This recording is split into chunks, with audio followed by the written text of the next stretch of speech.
大家好，天堂經典版因為網咖商店的更新，現在也出了不少飾品裝備。現在有守護飾品跟抗魔飾品2套裝備。這個飾品套裝的選擇，應該是要選套裝還是混搭呢？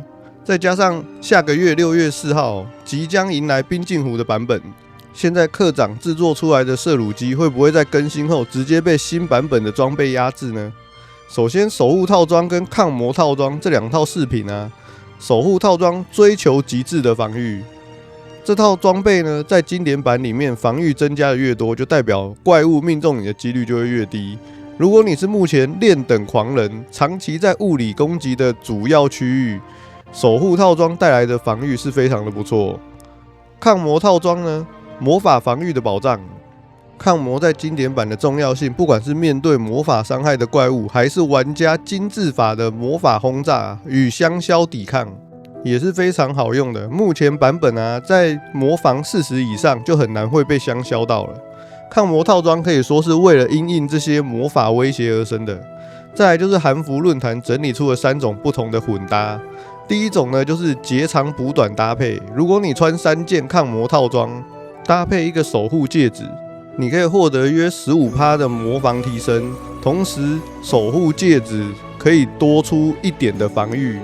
這個對於兼顧魔防但又不想防禦掉太多的玩家來說是最好的選擇。反之呢，如果你選3個守護套裝加1個抗魔戒指，那就是在追求防禦減3之餘，額外多拿 5% 的魔防。如果你之前有把羽毛存好存滿，這2套飾品基本上都可以換得到。第二種呢，就是高 CP 值的搭配，守護戒指可以從新手事前預約活動獲得，抗魔戒指呢可以跟其他玩家用金幣購買，這個就省下一大筆的開銷。妖魔戰士項鏈雖然數值不是頂級的，但很便宜。如果你在染柳村打怪，這東西掉落率也相對的親民。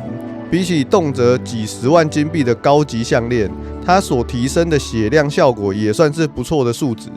多羅皮帶增加負重，對於需要大量洪水或者是攜帶箭矢的角色呢，有很大的幫助。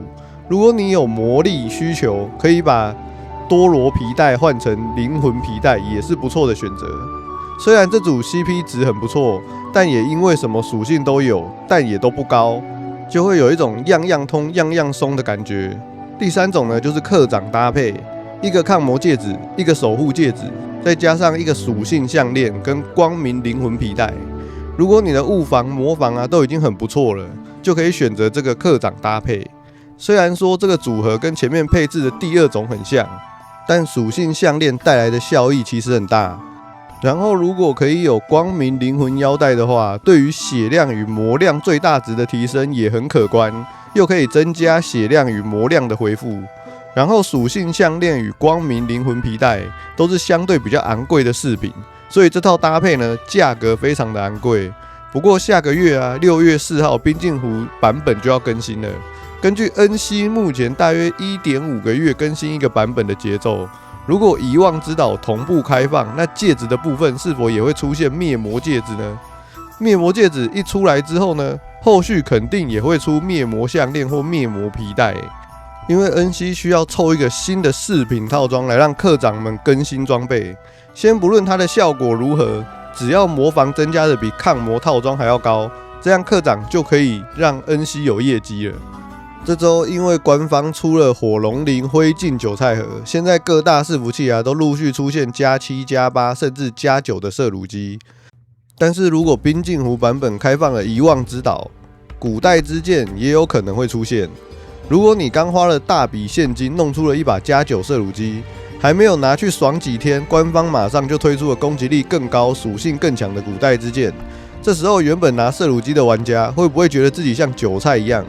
這種操作模式呢，其實就很像大陸手遊，在推出新版本裝備之前呢，透過韭菜盒大量釋出上一版本高裝備的材料，誘使課長完成這個版本最後一波的消費，然後改版當天立刻讓這些裝備變成2線裝。不過課長們真的會被割到痛點嗎？我自己是覺得並不會啦。目前射弩機的制作成本很高，300個灰燼加上火龍鱗，要達到量產還有一段的距離，雖然官方賣禮包，但除了課長直接購買，一般玩家想要靠打怪農出這些材料，可能比外星人統治地球還來得困難。所以攝魯機在短時間內依然會是身份的象徵。恩熙聰明的地方就是在於他會利用課長的勝負慾。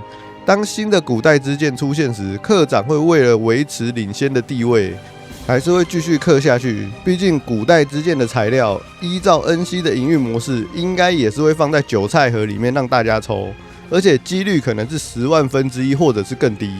最後有人在問冰鏡湖都要出了，攻城戰怎麼還沒看到？我個人的看法是這樣啊，恩熙可能會把攻城戰壓在亞丁城的版本才會開放。因為以前橘子版印象中是反王出現的時候，只有在攻城戰的時間，所以我猜他應該會更新完亞丁版本才會開放攻城戰。反正現在很多玩家也都在攻打娛樂城，也是一種另類的攻城戰。好了，以上就是今天的影片內容，感謝大家觀看。大家對於經典版的更新速度有什麼看法，都可以在底下留言分享。